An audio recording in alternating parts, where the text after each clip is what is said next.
अस्सलाम वालेकुम। Programme dialogue के साथ मैं हूं सुंदस खान। नाजरीन, मुल्क भर में इलेक्शंस की तैयारियां जारी हैं और एक आज अहम डेवलपमेंट हुई है। बानी पीटीआई को साइफर केस में जमानत मिल गई। दीगर जमातों की जानिब से गिले शिकवे किए जा रहे हैं कि उन्हें लेवल प्लेइंग फील्ड नहीं मिल रही। 2 जनवरी की समात पर जो है तमाम जमातों की नजरें टिकी हुई हैं क्योंकि वो कायद मुस्लिम लीग नून की नाअहली का केस है। और इसी के साथ साथ गुज़श्ता रोज़ पीपल्स पार्टी के रहनुमा मंजूर वसान की जानिब से भी एक बयान सामने आया जिसमें उन्होंने कहा है कि 2018 में जिस तरह बानी पीटीआई को लाया गया था, 2024 में कायद मुस्लिम लीग नून मियां मोहम्मद नवाज शरीफ को उसी तरह लाने की तैयारियां की जा रही हैं। बिलावल भुट्टो की जानिब से भी ये कहा गया है कि वो लाहौर से इलेक्शन लड़ेंगे। देखा जाएगा क्योंकि पंजाब को समझा जाता है कि वो नून लीग का गढ़ है, तो क्या पीपल्स पार्टी जो है वो पंजाब से सीटें ले पाएगी या नहीं। इन तमाम टॉपिक्स पर डिस्कशन करने के लिए हमारे साथ मौजूद हैं सीनियर रहनुमा पाकिस्तान तहरीक इंसाफ अहमद उवैस साहब, सीनियर रहनुमा पाकिस्तान मुस्लिम लीग नून शकीला लुकमान साहिबा और रहनुमा Peoples Party barrister Amir Hasan हमारे साथ मौजूद हैं। इन तमाम से हम इन टॉपिक्स पर जो है वो डिस्कशन करेंगे। सबसे पहले बात करेंगे शकीला लुकमान साहिबा से। आपसे ये पूछना चाहूँगी कि जैसे इलेक्शंस जो हैं वो करीब आते जा रहे हैं, तो क्या कहेंगी पीपल्स पार्टी और पीटीआई तो कह रही होती है कि लेवल प्लेइंग फील्ड जो है वो उन्हें नहीं मिल रही, तो क्या आपको ऐसा ही लगता है?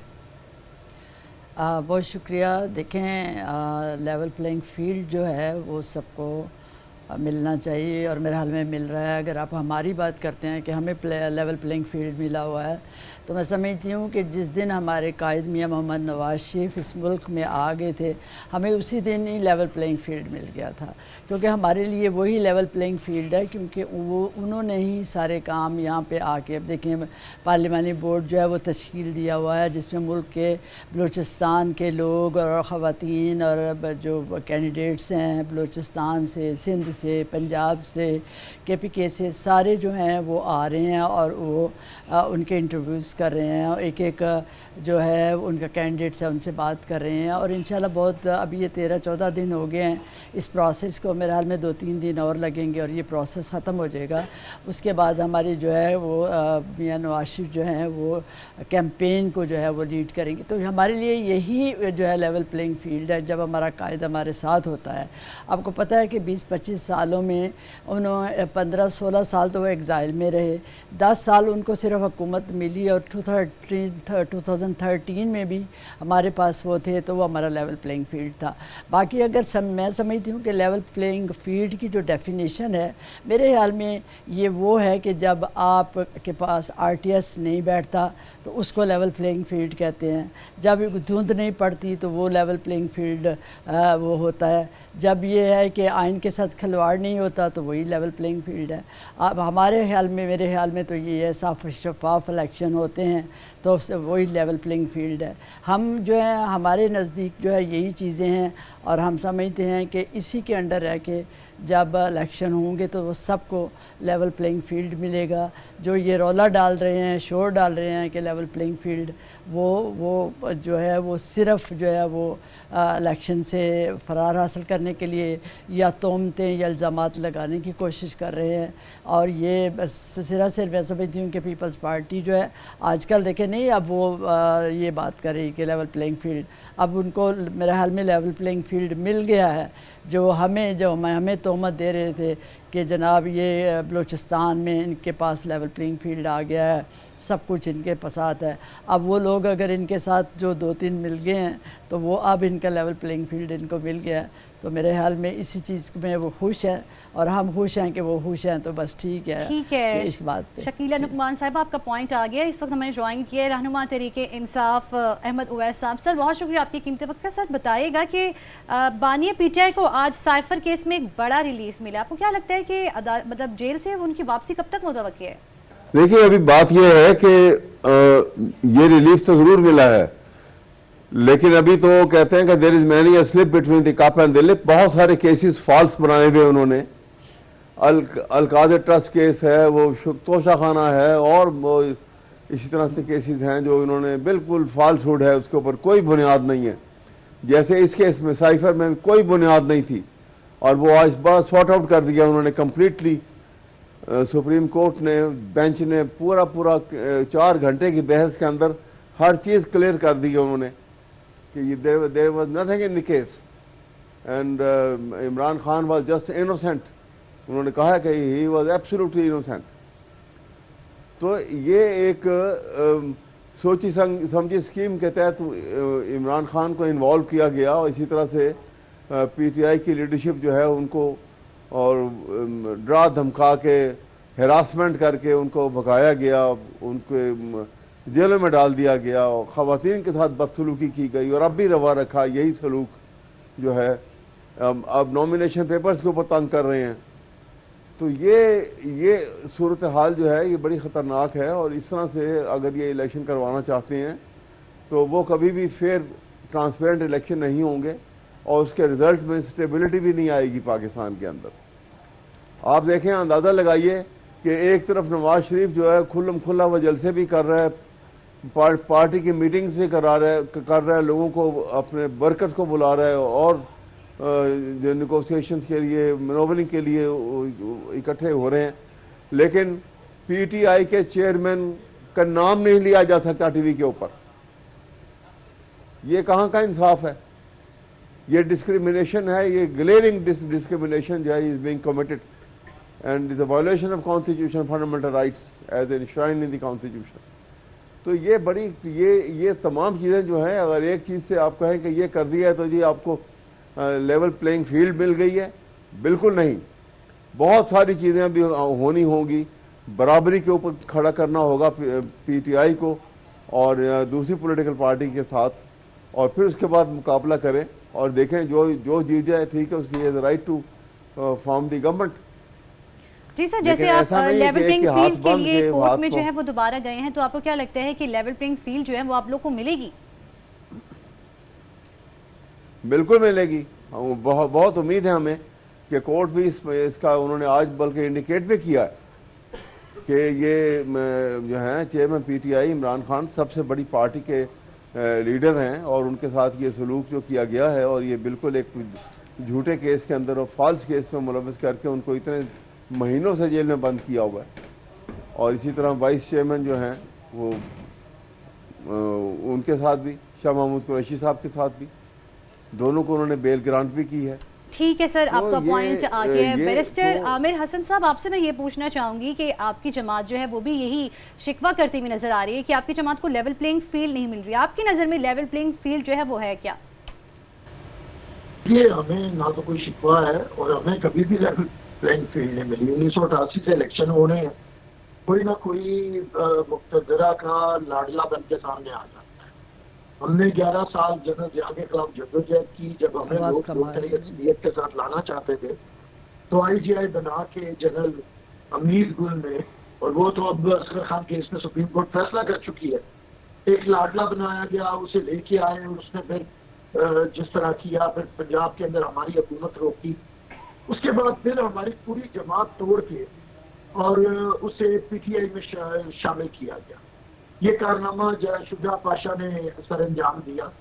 वो के गले में पटके डाले जाते थे। हमारे उम्मीदवार जो 40 साल थे जिनकी हमने ग्रूमिंग की पॉलिटिकली, उन सारे लोगों को तोड़ के PTI के अंदर डाला गया एस्टेब्लिशमेंट के कहने के ऊपर। उस वक्त ये सारे शादियाने बजाते। उसके बाद 2013 के इलेक्शन में 2007 में भी दहशतगर्दी मोहतरमा शहीद हुई और 2013 में तो हमें कैंपेन ही नहीं चलाने दी गई। इतने जलसे और इतनी हमारी शहादतें हुई। तो मैं समझता हूँ कि पाकिस्तान के अंदर अपनी तमाशा बंद होना चाहिए। ये जो बगल बच्चे आती हैं सियासी जमातें, कभी जनरल अमीर गुल की और कभी जनरल फैज रफी, वो फिर उनका मुकाबला और उनका मुसीबत ये है कि वो कहते हैं मुझे लाडला बनाओ और वो कहते हैं मुझे लाडला बनाओ। इसी लाडपन के मुकाबले के अंदर मुल्क का बेड़ा गर्क हो गया। अगर IK प्रोजेक्ट 2017 जो जनरल बाजवा और जनरल फैज हमीद ने बनाया वो फ्लॉप हुआ, तो फिर ये MNS जो प्रोजेक्ट है 2024 उससे बड़ा फ्लॉप होगा। मतलब एक 78 साल का बीमार आदमी जो अदालतों में ये दे रहा है कि मैं बीमार हूँ, मुझे रिलीफ दिया जाए, मेरी सेहत इजाजत नहीं देती, मैं जिंदगी और मौत की कश्मकश में हूँ, उसे आप उम्मीदें पाकिस्तान बना के पेश कर रहे हैं। वो जो उम्मीदें पाकिस्तान है वो पाकिस्तान को ठीक करेगा जिसने बर्बाद किया है 3 दफा पाकिस्तान को, जिसने इंतकाम की सियासत का आगाज किया है, जिसने किरदार खुशी का इस मुल्क के अंदर आगाज किया है, जिन लोगों ने पाकिस्तान के अंदर सरमाए की सियासत का आगाज किया है, जिन लोगों ने मुल्क के अंदर बड़ा भाई वजीर आजम, छोटा भाई वजीर आला, बाप वजीर आजम, बेटा वजीर आला, अब बाप वजीर आजम, बेटी वजीर आला, ये तमाशा लगाया हुआ है। क्या उसके लिए ये मुल्क है?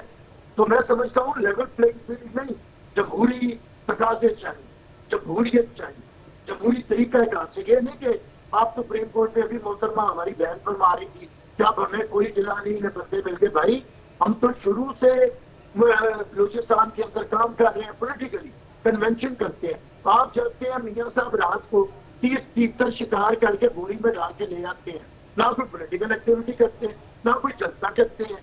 तो इस तरह सियासत होती है, इस तरह इंतखाबात होते हैं कि आपको बने बनाए लोग, जिन्हें कल तक आप लोटा कह रहे थे, आप कहते थे बाप बाप के हुक्म पे काम करता है, आज वो बाप किसके हुक्म पे काम कर रहा है?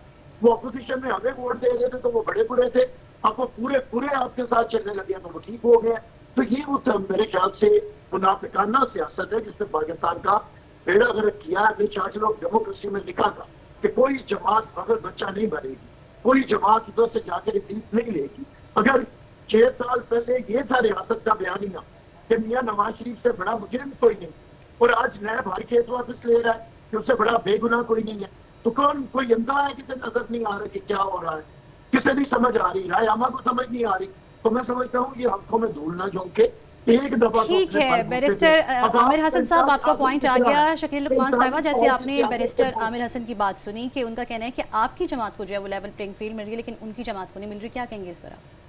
देखिए मैं तो इसके ऊपर बात कर चुकी हूँ पहले कि लेवल प्लेइंग फील्ड हमें क्या मिला, ज़रा डिटेल तो बता दें कि हमें क्या मिला है, हमारे पास क्या है। हम तो अपना काम कर रहे हैं। अभी मैंने बताया कि वो टिकटों की तकसीम हो रही है, उसके बाद जो है वो हम उसमें जाएंगे। वो हम अपने देखें, हम अपने काम की वजह से कहते हैं कि इंशाल्लाह हम जो हैं वो पहले भी हमने मुल्क में काम किया, खिदमत किया मुल्क की, मुल्क को बेहतरीन डायरेक्शन दी, मुल्क में जो है वो हर लिहाज से तरक्की आई, मुल्क में गैस आई, बिजली आई, महंगाई कम हुई। हम तो ये कहते हैं कि हमारे लिए हम ये काम करने के हमें पता है हमें किस तरह, हमारे कायद जो हैं उनके पास एक टीम है, एक मैच्योर टीम है जो इसके ये काम जो है जिनको कम करना आता है वो करेंगे। और हमें हमारी लेवल प्लेइंग फील्ड यही है, हम अपना काम करके दिखाएंगे। हमने कोई लेवल प्लेइंग फील्ड ना हमें चाहिए, ना हम कभी मांगी है, ना हमें कोई ज़रूरत है। हम अपने ज़ोर बाजू के ऊपर आगे आएंगे। हम जो है वो यही हमारी लेवल प्लेइंग फील्ड है कि हम अपना काम करके दिखाएंगे और आवाम जो है वो हमारे काम को देखेगी। आपने जो है वो सब ने फरवरी 8 को अपने अपनी स्ट्रेंथ शो करनी है, जिसको आवाम चुनेगी उसी का लेवल प्लेइंग फील्ड होगा, उसी को मिलेगी। हमें हमारे पास क्या लेवल प्लेइंग फील्ड है आप पहले ये तो बताया। हमने 2018 में भी इलेक्शन जो है वो अपने लीडर के बगैर लड़ा, लेकिन उसमें भी हमें कामयाबी हुई। पंजाब में हमने इसमें मेजॉरिटी हासिल की थी, पंजाब हमारे पास था। तो ये और उसके बाद यही चीज़ें होती है, यही आपने साबित करनी है और इसी को लेवल प्लेइंग फील्ड है हमारे पास। आप कुछ बता दो, डिटेल बताए ना कि क्या हमारे पास चीज़ें आई हैं। हमने जब आप जो है बलूचिस्तान में वहाँ की पार्टियों के मिले थे तो आप कह रहे थे हम एक पेज पे हैं। जब उन्होंने आपके डायरेक्शन बदली हमारे पास आए तो फिर हमारे पास लेवल प्लेइंग फील्ड आ जाती है। आपका पॉइंट भी आ गया। अहमद साहब, आपसे मैं फिर कुछ जानना चाहूँगी कि जो ये हालात चल रहे मुल्क की, आप तहरीक इंसाफ को कहाँ पर देखते हैं? क्या तहरीक इंसाफ जो है वो इलेक्शन लड़ सकेगी? देखिए, तहरीक इंसाफ जो है हर किस्म के ये जितने नामसाइद हालात पैदा किए गए हैं आउस्ट करने के लिए इलेक्शन के प्रोसेस से, इसके बावजूद पीटीआई कमिटेड है कि वो इलेक्शन को बाइकआउट नहीं करेगी और इलेक्शन में बाकायदा तौर पे पूरी तरह से पार्टिसिपेट करेगी। और आप देखिएगा कि हमारे हर कॉन्स्टिट्यूंसी में हमारे कैंडिडेट जो हैं वो आ रहे हैं इलेक्शन के लिए भी। और जो हालात पैदा हुए हैं इन हालात में भी आप देखें, क्योंकि वोटर जो है, हम ये समझते हैं कि वोटर जो है वो जो कुछ उन्होंने किए पीटीआई के साथ किया है और जो चेयरमैन पीटीआई इमरान खान के साथ किया है, उनकी दूसरी लीडरशिप के साथ किया है, वोटर जो है वो और ज़्यादा स्ट्रिक्ट हो गया है।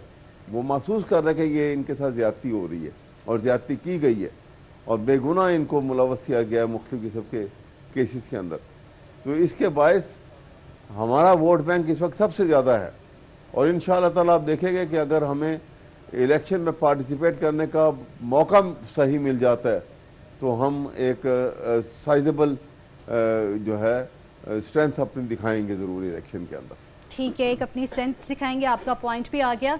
बैरिस्टर आमिर साहब, आपसे ये जानना चाहूँगी कि जिस तरह ये लाइक पीपल्स पार्टी की जानिब से चेयरमैन बिलावल भुट्टो ने जो ये कहा है कि वो अब लाहौर से भी जो है वो इलेक्शन लड़ने जा रहे हैं, तो जैसे कहा जाता है कि नून लीग जो है वो पंजाब का गढ़ है, स्पेशली लाहौर का, तो क्या लगता है कि वो क्या नून लीग को टक्कर दे सकेंगे? क्या आपकी जमात जो है वो पंजाब से सीटें निकाल सकेगी?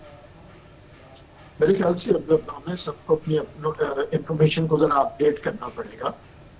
किसका गढ़ है ये? अभी 20 जनवरी इलेक्शन हुए थे और इबरतनाक शिकस्त हुई थी नून लीग को, और सिर्फ हमने पीटीआई के चेयरमैन को कराची से हराया और हम ही ने उसके वाइस चेयरमैन को पंजाब से हराया।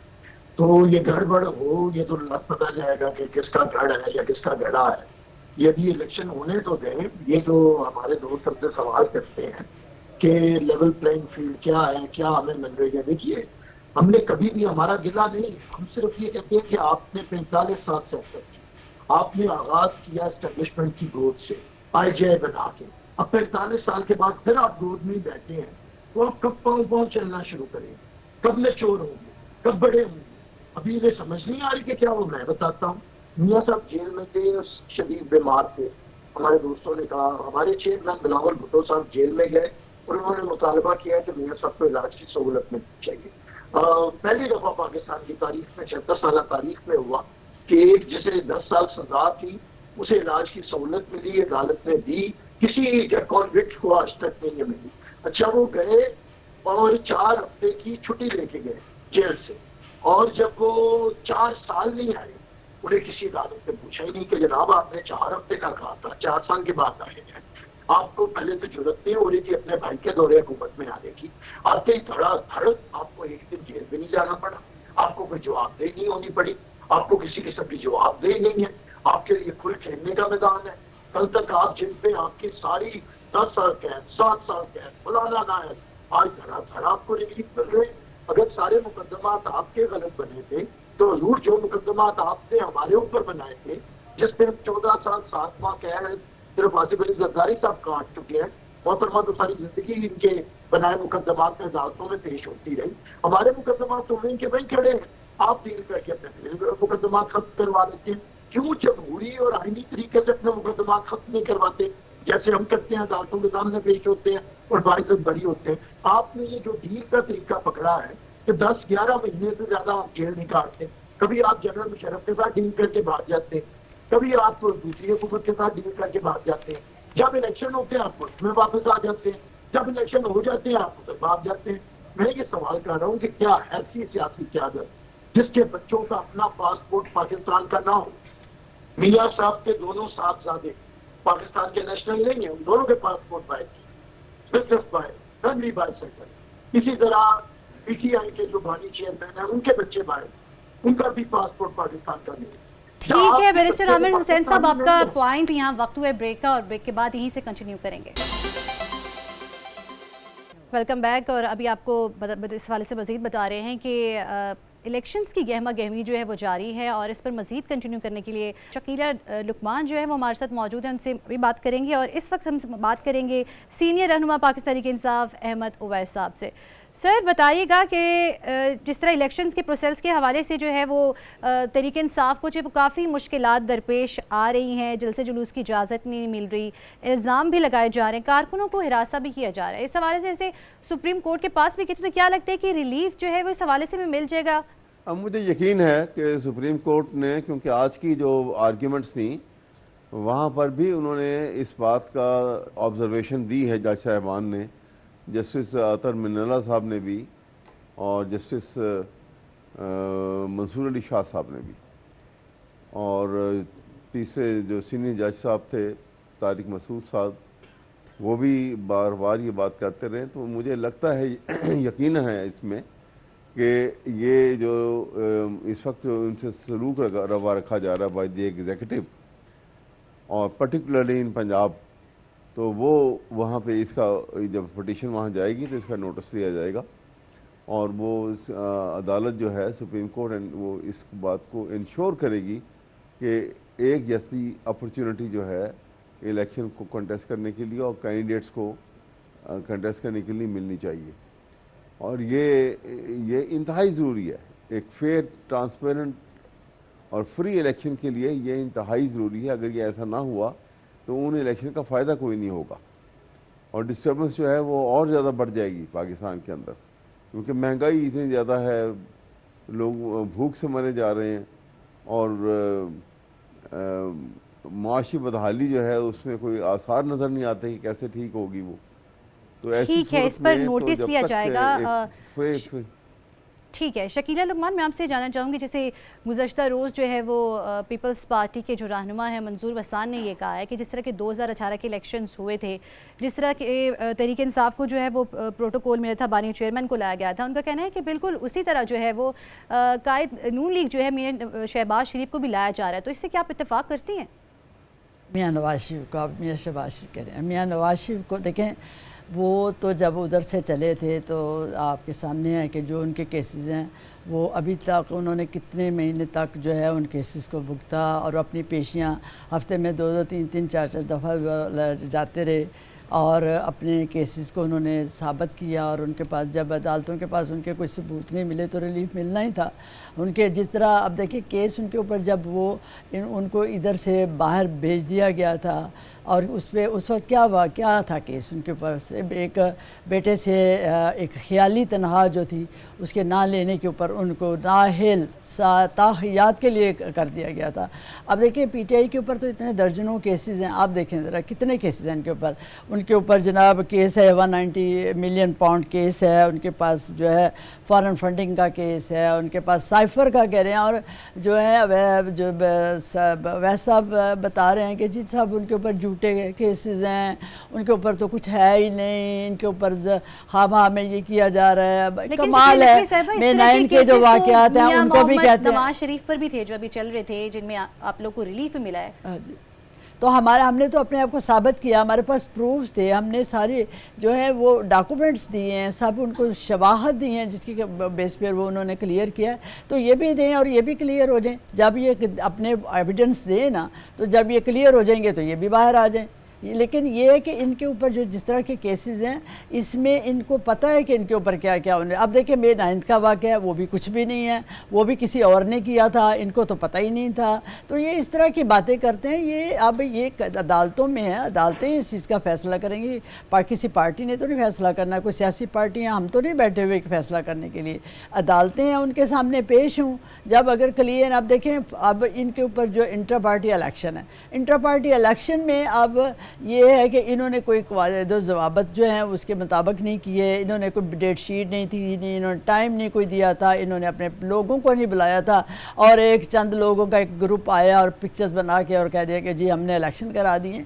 तो ये सारे फेक काम, गलत काम करते हैं, झूठे बनाते हैं, झूठे केस करते हैं, झूठे मुकदमात जो हैं जो इन्होंने हमारे ऊपर बनाए थे आज इनके ऊपर जो है इन्होंने बड़े बड़े कर दिए। अब उनको ये मामूली बातें करते हैं कि ये तो कोई क्या बात ही नहीं है जी, ऐसे झूठ है, इसके ऊपर केस बन गया। तो ये तो वक्त साबित करेगा, अदालतें साबित करेंगी। आमिर हसन ने भी ये कहा कि मियां साहब जो हैं वो 4 हफ्तों के लिए गए थे और 4 साल बाद आए। देखिए वो बीमारी के बेस पे गए थे, आप सबको मालूम है, जबकि उस वक़्त की हुकूमत और अदालतों ने उनको भेजा था।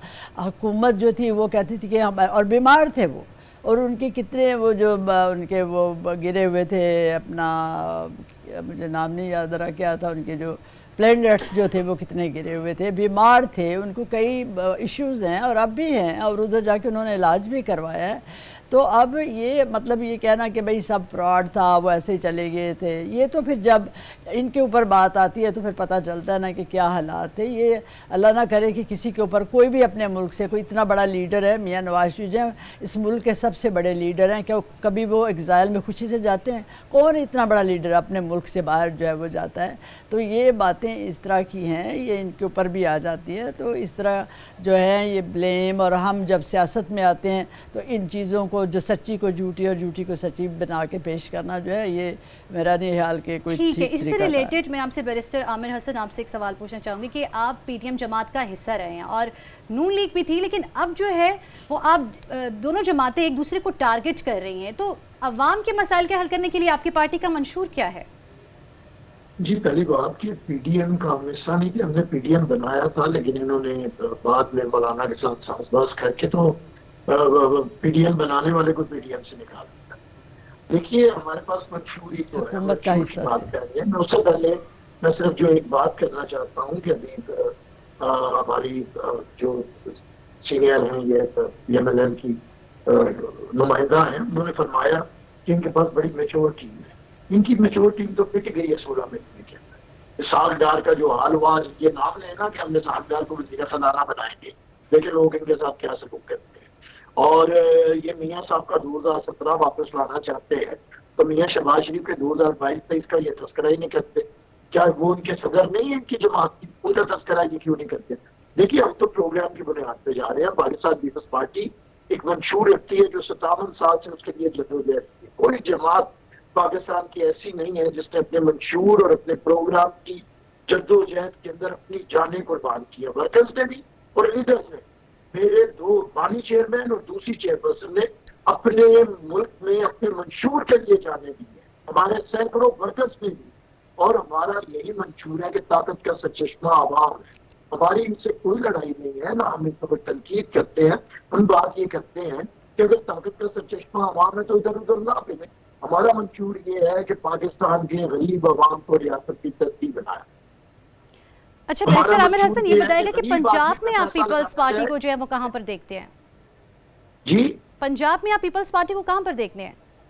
देखिए पंजाब में इंशाल्लाह फैसला हो जाएगा। जब भी पंजाब के अंदर तो कोशिश की गई है कि अपनी क्या बुजदार पंजाब के लोगों का लीडर था कि जो जमातें बनाई गई हैं, आज भी कोई घर दी जाती है, घर बैठे। तो अगर पंजाब को सियासी रंग में रहना जाएगा तो पीपल्स पार्टी पंजाब की स्पिरिट के साथ है। पंजाब के अंदर सबसे मकबूल सियासी जमात रही है। लेकिन यहाँ पे अगर आपने अपने ही तराशे हुए बुत बिठाने हैं तो फिर और मामला है। इंशाल्लाह इस दफा हालात बड़े बेहतर होंगे। और मैं जो कहना चाह रहा हूँ कि पाकिस्तान के अंदर मंशूर के साथ हमें आगे बढ़ना है।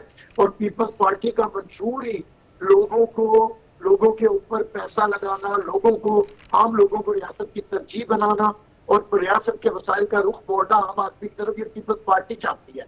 और एक बात इन्होंने अभी कहा कि मियाँ साहब बड़े बीमार हैं, वो हमने किसी का खुदा की कसम कभी मजाक नहीं उड़ाया, ना उड़ाते हैं। अल्लाह ताला उन्हें सेहत सलामती दे। लेकिन अगर मियाँ साहब बीमार हैं तो उनका मुंह दिखा के आप क्यों इक़्तिदार लेना चाहते हैं? मियाँ साहब पे रहम करें, उन्हें रेस्ट करने दें। उन्हें घर का कोई बुजुर्ग बीमार हो तो उसे रेडी मैंने पे कहा उस डाल वक्त के बीमार या थे। उसे नुमाइश करके तो अपनी मर्जी का कोई फायदा नहीं लिया जाता। एक बीमार शख्स को रेस्ट करने दें। मुल्क को एक सेहतमंद क़यादत की जरूरत है। नौजवान 70% नौजवान है। मियाँ साहब 78 साल के बुजुर्ग बीमार शख्स हैं, उन्हें रेस्ट करने दें। उनके नाम जरदारी साहब से छोटे हैं वैसे, आपको ये बता दूं, आपको गलत फहमी हो रही है। जरदारी साहब जो है ना वो नहीं लीड कर रहे, वो बीमार नहीं है। क्या बात कर रहे हैं आप? बहुत छोटे हैं, लेकिन 78 साल के मियाँ नवाज शरीफ नहीं है। नहीं साहब कह रहे हैं मोहतरमा। अब हम एक नए बच्चे को लेके आगे आके जो है ना वो मुल्क को लीड करेगा। एक पहले ड्रामा हुआ है, अब एक और ड्रामा करें। बात करने दे, मैं कह रहा हूँ जिसका बाप खुद नहीं मान रहा कि वो ट्रेंड आदमी है। वो कहते हैं इसको अभी ज़रूरत है, इसको अभी सियासत को समझाने की ज़रूरत है, हम उसको ट्रेंड कर रहे हैं। उनके वालिद साहब तो खुद कह रहे हैं जिसको आप कह रहे हैं कि वो लीड करें। तो नहीं बात होगी ना, मेरी बात मैं अपनी टर्न पे करें। देखिए सीखता तो सारे लोग हैं, कौन नहीं सीखता? मियाँ नवाज शरीफ साहब आज तक नहीं सीखे कि दोबारा लाडला नहीं बनना चाहिए। तो ये कह देना, वालिद तो सबको कहते हैं कि तुम अभी ना तजर्बाकार हो। आपके वालिद होंगे वो भी यही कहेंगे, वो कभी नहीं कहेंगे तुम तजर्बाकार हो। लेकिन उसने बता दिया 16 महीने में बतौर वजीर खारजा के वो कितना तजर्बाकार है और वो कितना कॉम्पिटेंट है। हमारा सवाल ये है कि पाकिस्तान में 70% नौजवान है, नौजवानों को मौका दें। मियाँ साहब को रेस्ट करने दें। लेकिन वो अभी मुल्क चलाने के काबिल नहीं है। ठीक है, आपका पॉइंट आके मैं अहमद उवैस साहब आपसे पूछना चाहूंगी कि 2024 के इलेक्शंस जो है वो आपको साफ और शफाफ नजर आ रहे हैं या नहीं? तो साफ और शफाफ इलेक्शन तो नज़र नहीं आ रहे, क्योंकि हर किस्म के रिस्ट्रिक्शन जो है पीटीआई के जो कैंडिडेट हैं, उनके वर्कर्स हैं, उनकी लीडरशिप के ऊपर लगाई गई हैं।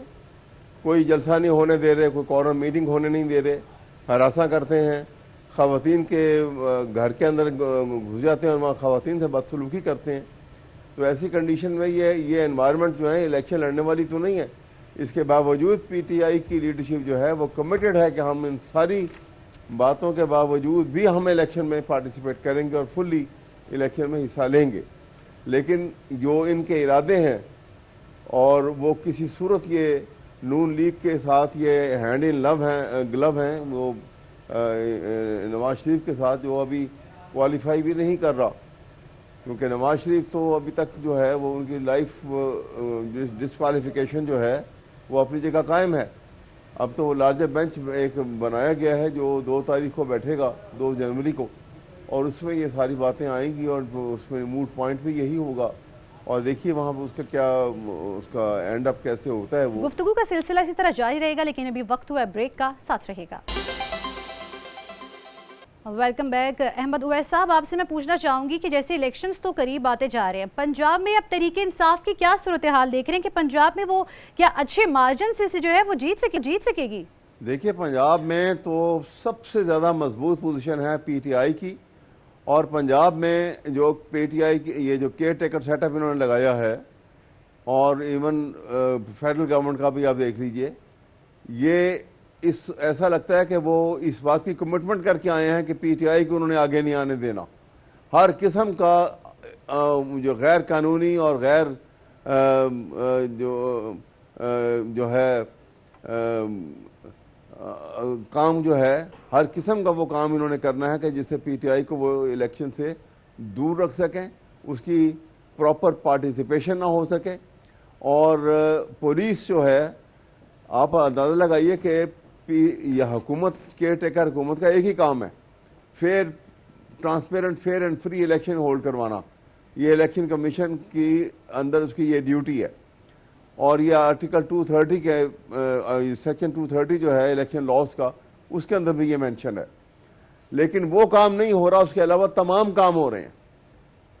हरासमेंट किया जा रहा है, लाठी चार्ज किया जा रहा है, उठा के गायब कर जाते हैं, ले जाते हैं उठा के, उनके नॉमिनेशन पेपर फाड़ देते हैं। आज भी कंप्लेंट हुई है सुप्रीम कोर्ट में, और यहाँ लाहौर हाई कोर्ट में भी हुई है। तो ये तरीक़ेकार जो है ये कब तक रहेगा? हम इंशाअल्लाह ताला इसके बावजूद पीटीआई जो है वो परफॉर्म करेगी, और वोटर जो है वो समझता है इन तमाम इलीगैलिटीज़ को जो ये कुछ कर रहे हैं। और उसके बाद ये जो चीफ मिनिस्टर यहाँ पर पंजाब के बने में नकवी साहब हैं, आईजी पुलिस क्या कर रहे हैं, इनका भी कल को इत्तेसाब होगा। जिस वक्त यहाँ पे हुकूमतें तब्दील हो जाएंगी तो इनको भी खटारे में खड़ा किया जाएगा, बताया जाएगा कि तुम लोगों ने क्या किया, तुम्हारी असाइनमेंट क्या थी, और तुमने काम क्या कुछ करते हो यहाँ पर। ये कोई तरीका तो नहीं है जिस तरीके से पंजाब में जो कुछ हो रहा है। अच्छा अहमद साहब, ये बताइए कि किसी दूसरी सियासी जमात के साथ इत्तेहाद के चांसेस हैं? सॉरी, किसी दूसरी जमात के साथ तहरीक इंसाफ के इत्तेहाद के चांसेस हैं? नहीं है। दूसरी जमातों को तो पूरा एडजस्टमेंट या अलायंस के हवाले से मैं पूछ हर रही हूं। किस्म की नहीं, अलायंस तो नहीं, हमारी पीटीआई की अलायंस तो नहीं होगा किसी के साथ। लेकिन मैं आपको ये बता दूं कि नवाज शरीफ एक ऐसी कैपेसिटी में पाकिस्तान आ रहा है, और जब आया है वो एब्सकॉन्डर भी था, वो कॉन्विक्ट भी था, और अनप्रेसिडेंटेड तरीके से उसको बेल ग्रांट कर दी गई, जिसका कोई आपको प्रेसिडेंट मिल ही नहीं सकती पाकिस्तान के अंदर। क्योंकि फ्यूजिटिव टू लॉ जो होता है, एब्सकॉन्डर जो होता है, उसके लिए कोई रियायत नहीं होती बेल की। और इसके बावजूद जलसा करने की इजाज़त भी दे दी गई। एक इतना बड़ा जलसे में उनको बनाया गया, जहाँ पे लोगों को उठा के लेकर आए हुए थे, वहाँ पे जलसे की इजाज़त दी गई। उसके बाद उनको अपीलें उनकी मंजूर हो गई, उनको बाइज्जत बरी कर दिया गया। अरे एक शख्स जो है, यो आप अंदाज़ा लगाइए कि एक शख्स जिसकी ये हैसियत हो और 3 दफ़ा प्राइम मिनिस्टर बना हो, 3 दफ़ा करप्शन के चार्ज पे वो उनको हटाया गया हो, और मुल्क गरीब हो गया। ये दोनों भाई जो है इतनी बड़ी जायदाद जाके बैरून मुल्क बना के अमीर हो गए, अरबों की जायदाद वहाँ बनी पड़ी है। और उसके बावजूद इस्लामाबाद हाई कोर्ट ने कहा कि जी ये साबित ही नहीं कर सके ये जायदाद जो है ये इन्होंने बनाई है। अब अंदाज़ा लगाइए कि हो क्या रहा है पाकिस्तान के अंदर, और इसके नतायज कितने भयानक होंगे। ऐसे ऐसे लोगों को अगर आप बिठा तो देंगे, सर आपको क्या लगता है कि दोबारा 2 से जनवरी को पाकिस्तान नहरी के वाले केस में भी इन्हें जो नेशनल- है वो रिलीफ मिलेगा? 2 जनवरी को ये बेंच बनेगा, आप देखेंगे वहाँ तो बहुत सारे केसेस और भी होंगे और देखेंगे कि उनको ये क्योंकि आर्टिकल 62(1)(f) के तहत जो है डिस्क्वालिफिकेशन है उनकी लाइफ टाइम, और जो कानून के अंदर अमेंडमेंट आई है इसकी बुनियाद के ऊपर तो वो रिलीफ नहीं मिल सकता। लेकिन बहरहाल अब बेंच लार्जर बेंच है, ये सारे एस्पेक्ट वहाँ सामने आएंगे और देखिए उस दिन क्या फैसला होता है इसके अंदर। ठीक है, उस दिन क्या फैसला होगा। शकीला लुकमान साहब, आपसे पूछना चाहूँगी कि जैसे इलेक्शंस आ रहे हैं, कुछ ही टाइम रह गए, 2024 के इलेक्शंस को आप किस तरह देखती हैं? क्या आपको वो साफ और शफाफ नज़र आ रहे हैं? देखें, हम तो बहुत होपफुल हैं कि साफ़ और शफाफ इलेक्शन होंगे और होने भी चाहिए, मुल्क की बेहतरी के लिए, जमहूरियत के लिए, लोगों के लिए जो इस वक्त महंगाई में पिस रहे हैं उनके लिए। और जो है ये हम बिल्कुल चाहते हैं कि जो साफ़ शफाफ हम उसके लिए तैयार हैं और बाकी पार्टियां भी जो हैं। लेकिन ये खामा में जिन लोगों के ऊपर केसेस हैं वो इन चीज़ों से बचने के लिए, थोपने के लिए दूसरों के ऊपर, और ये बात कर रहे हैं कि अब साफ़ शफाफ इलेक्शन नहीं होंगे। भाई अभी इलेक्शन तो अभी आगे होने, आपको कैसे लग रहा है कि कहाँ से कौन सी चीज़ आपके सामने आ गई है कि भाई साफ़ शफाफ केयर टेकर गवर्नमेंट है, उन्होंने आगे इलेक्शन जो है वो इलेक्शन कमीशन से करवाने हैं, अभी पेपर वर्क जमा हो रहे हैं और उसके बाद जो है हर किसी ने अपनी कैंपेन करनी है। अब पीपल्स पार्टी के पास अभी कुछ दिखाने के लिए, कुछ करने के लिए नहीं है, इसलिए वो हमारे ऊपर तो हम डाल रहे हैं और वो बार बार अपनी, देखिए अब जब आप लोगों ने जलसे शुरू कर दिए तो आप अपना मंशूर बताएं कि लोगों को आप क्या रिलीफ देंगे, इंस्टेड ऑफ कि आपने जब 18 महीनों की गवर्नमेंट में हमारे साथ खड़े थे, हमारे हर चीज़ में आपके साथ, आपके पास 4-5 वजारतें थी, बेस्ट वजारतें थी, आप उस वक्त हमारे साथ हैं यका। अब उसके बाद हम उन 18 महीनों का बोझ हमारे ऊपर डालते हैं, सारी बातें हमारे ऊपर करते हैं, तो इसका फ़ायदा कोई नहीं है।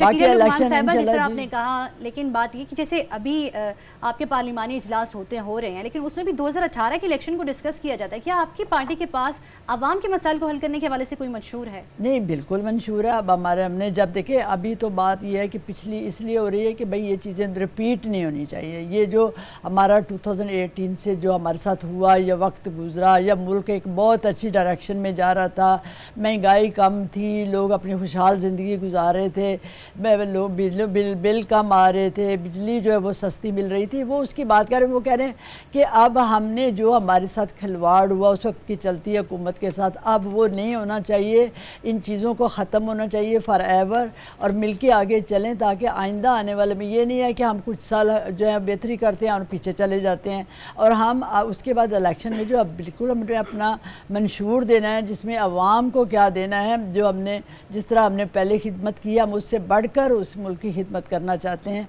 और लोगों को खुशहाली की तरफ लेके जाना है, मुल्क को अमन व अमान की तरफ लेके जाना चाहते हैं, मुल्क को जो है वो एक अच्छी डायरेक्शन देना चाहते हैं, ताकि हम आइंदा जो वो ममालिक जो हमारे साथ पैदा हुए थे वो आज कहाँ चले गए और हम कहाँ हैं, हम कहाँ पे खड़े हैं। तो ये सारी चीज़ें जो हैं हम इंशाल्लाह उस मंशूर में जो है वो देंगे, और इलेक्शन जो है वो जब कैंपेन शुरू होगी 20, 25, 30 हमारे जो हैं वो जलसे होंगे, मुख्तलिफ शहरों में होंगे, तो आपका हमारा मंशूर जो है साबित सामने आ जाएगा कि क्या हम मंशूर देने जा रहे हैं। हमने अवाम को रिलीफ देना है, हमारा मकसद ही अवाम को रिलीफ देना है, हमें हमारे अपने कोई मकासद नहीं है। ठीक है, आपके अपने कोई मकासद नहीं है। अहमद उवैस साहब, आपसे ये पूछना चाहूँगी कि अगर तहरीके इंसाफ, अगर बानी चेयरमैन को मौका मिलता है, वो इलेक्शन लड़ेंगे, तो उनका मंशूर क्या होगा?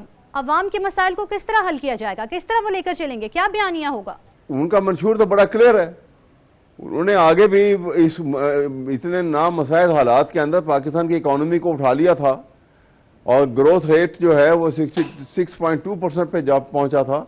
2021 में जब सारी दुनिया में कोविड के जरिए बीमारी की वजह से इस कदर तबाही आई हुई थी, इन्होंने गरीब लोगों में पैसा भी तकसीम किया और पाकिस्तान की एक्सपोर्ट दुनिया में, पाकिस्तान की एक्सपोर्ट जो है पाकिस्तान की हिस्ट्री में सबसे ज़्यादा थी। $37 बिलियन की एक्सपोर्ट हुई एक साल के अंदर, और फॉरेन एक्सचेंज रिजर्व जो थे वो 2021 में पाकिस्तान की तारीख के एवर हाईएस्ट थे, $28 बिलियन के। तो अब भी आएंगे तो वो पीटीआई और इमरान खान और पीटीआई जो है इंशाल्लाह ताला, क्योंकि ऑनेस्टली तरीके से काम करेंगे और दिखाएंगे, प्रोग्रेस भी होगी और पाकिस्तान के अवाम जो हैं वो एक खुशहाली की तरफ कदम बढ़ाएंगे आगे। अहमद उवैस साहब, बैरिस्टर आमिर हसन साहब, शकीला लुकमान साहिबा, आप तीनों का बहुत शुक्रिया। नाजरीन, प्रोग्राम अपने इख्तिताम को पहुंचा। सियासत का ऊंट किस करवट बैठेगा ये तो वक्त ही बताएगा।